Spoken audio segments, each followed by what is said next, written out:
m'appelle Thomas Antonietti, je vis au Japon depuis déjà 1 an et demi. En tant que designer, je réalise différents objets, design de produits, donc architecture intérieure aussi. Depuis que je suis à Tokyo, je commence à faire pas mal d'expositions.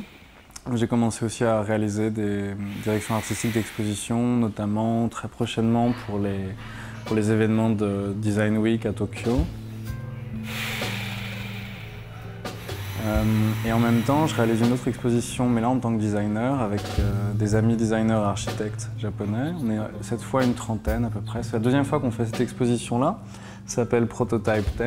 Donc l'idée, c'est d'exposer uniquement des prototypes de design, c'est-à-dire avant, ne serait-ce que même la réalisation ou la fabrication des produits.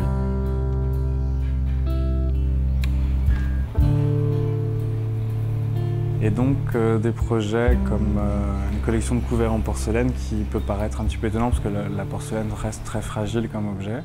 Mais justement le fait d'être au Japon, manger tout le temps avec des baguettes par exemple, ou d'avoir une nourriture qu'on ne découpe pas forcément, qu'on mange par petits morceaux, le fait de beaucoup plus choisir avec délicatesse ce qu'on est en train de manger au fur et à mesure du repas, m'a amené à penser à créer une collection de couverts dans des objets aussi, dans un matériau aussi fragile que la porcelaine.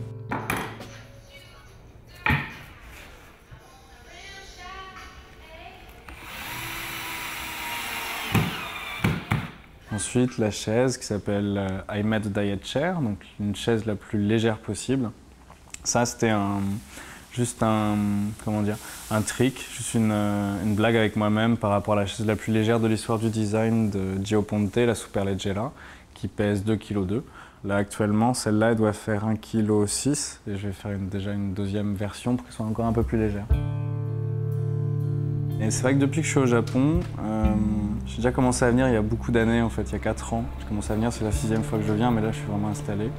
Et au fur et à mesure de venir au Japon, au fur et à mesure de travailler ici, le fait d'être français au Japon, de parler japonais, mais de se confronter toujours à des cultures étrangères, notamment la culture japonaise, permet à la fois de mieux lire, en tout cas je le ressens comme ça, de mieux relire ma propre culture de français, voire même culture européenne, en termes de relations avec les personnes, en termes de sentiments artistiques ou même en termes de développement d'idées avec la culture japonaise, qui est un monde quand même particulièrement à part par rapport au reste du monde, en tout cas par rapport à l'Europe essentiellement.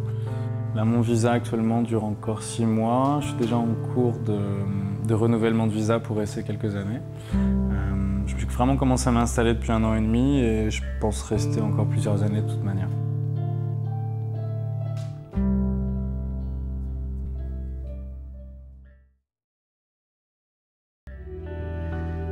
Si t'as pas ça, tu peux rien faire. Ça c'est des petites. Ça c'est des petites de 50. Tu peux voir à travers. C'est spécial pour toi. Regarde. Tu fais mise au point à l'intérieur des 50. Après, il y en a une qui est vachement belle parce qu'elle est dorée. C'est celle-là. Et tu sais combien elle coûte? Et ben en fait elle coûte 500. C'est trop cool. Il y en a, elles sont un peu pourries et c'est les plus légères. Elles sont en fer blanc. Tu pourrais les faire chez toi avec des vieilles casseroles. C'est 1 yen. Ouais, 1 yen.